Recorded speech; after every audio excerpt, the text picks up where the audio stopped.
Bonjour Philippe Renaudy. Bonjour. Président de l'Union pour l'entreprise dans les Alpes-Maritimes et donc président du MEDEF 06. La réforme du travail, c'est l'actu. Quelques mots, les réformes qu'il faut absolument, la réforme qu'il faut absolument qu'il fasse dans son code du travail, Emmanuel Macron. Alors, il y a le code du travail, il y en avait plusieurs, mais vous avez d'autres. Il n'y a pas que pour être très clair, il n'y a pas que le code du travail. Vous avez des réformes sur la fiscalité. Il va falloir revenir sur la fiscalité. On est champion du monde. La fiscalité en Europe, on est là. Vous payez trop de charges. On est ceux qui payent. Alors, vous savez combien pèsent de charges et de taxes sur les entreprises et impôts? Sur chaque entreprise, 120 différentes. 120 taxes et charges différentes. C'est absolument hallucinant. C'est hallucinant. Et ça, vous l'avez chez nous, en Europe.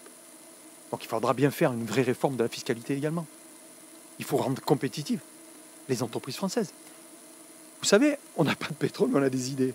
En France, on est très très innovant. Vous avez plein de start-up sur plein de sujets, sur le numérique et tout qui démarre vraiment plein pot. Et si vous leur compliquez la tâche, vous leur expliquez que les contrats de travail, c'est comme ci, comme ça, qu'il va y avoir des planchers sur... Il n'y a pas que des plafonds, il y a aussi des planchers sur les indemnités de licenciement et tout. Ces gars-là, vous savez ce qu'ils font? Ils délocalisent. Ils vont aller en Angleterre, vont aller aux États-Unis, vont aller en Australie. Et puis, tous ces jeunes qui sortent des écoles, des grandes écoles, eh ben, ils quittent la France. Mais donc, par exemple, vous êtes d'accord pour faire des contrats CDI précaires dans le temps? C'est ce qu'on appelle les contrats de chantier. C'est-à-dire qu'on a une mission, on est en CDI, on a une mission, et à la fin de cette mission-là, le contrat s'arrête.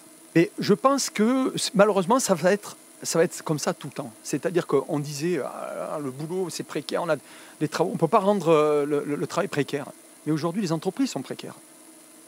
La précarité, elle touche tout le monde. Elle touche les entreprises également. Une PME, une TPE de 9 salariés, elle est précaire. Si elle ne s'est pas mise au numérique dans les 2 ans et qu'elle ne vend pas sur Internet ou qu'elle ne s'est pas mise au numérique, elle va devenir très précaire, très vite.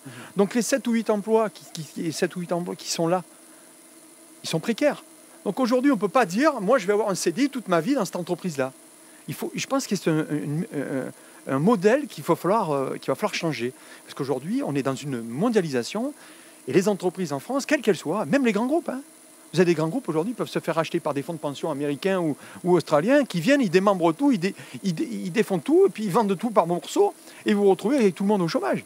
Donc aujourd'hui, il faut impérativement qu'on libère le travail et qu'on réfléchisse sur un nouveau modèle. Et ce ne sera pas de la précarité, parce que vous aurez du boulot pour changer plusieurs fois de métier ou avoir plusieurs métiers en même temps. Mais je pense qu'il va falloir y passer. Parce que pour les entreprises, c'est pareil. La mondialisation nous a rendus vachement plus précaires. Ça, c'est clair. Philippe Renaudy, vous êtes combien de personnes à partir pour cette université? Alors pour les universités, moi j'ai à peu près 20 responsables d'entreprise ou chefs d'entreprise. C'est beaucoup? Une vingtaine. C'est pas mal. C'est pas mal. C'est pas mal. On est une vingtaine. L'idée, c'est d'être un maximum présent, que les Alpes-Maritimes soient un maximum présents à Paris. Bien sûr, parce que c'est toujours pareil. Hein, si vous montez, vous montrez un peu aux Parisiens que vous êtes une belle délégation, ils voient que ça bouge, qu'il se passe quelque chose dans les Alpes-Maritimes. Parce que vous savez, Paris, c'est loin. Hein. Ils nous voient de très loin, ils nous voient avec une longue vue. Donc c'est bien de montrer qu'on est là. Voilà, donc c'est une belle délégation de chefs d'entreprise, une vingtaine. Donc c'est très très bien et on va écouter un petit peu ce qu'ils vont nous dire. Merci beaucoup Philippe Renaudy, bonne journée à vous. Merci, à bientôt. Le président de l'Union pour l'entreprise dans les Alpes-Maritimes et président donc du MEDEF sur France Bleu Azur, président du MEDEF 06 bien évidemment.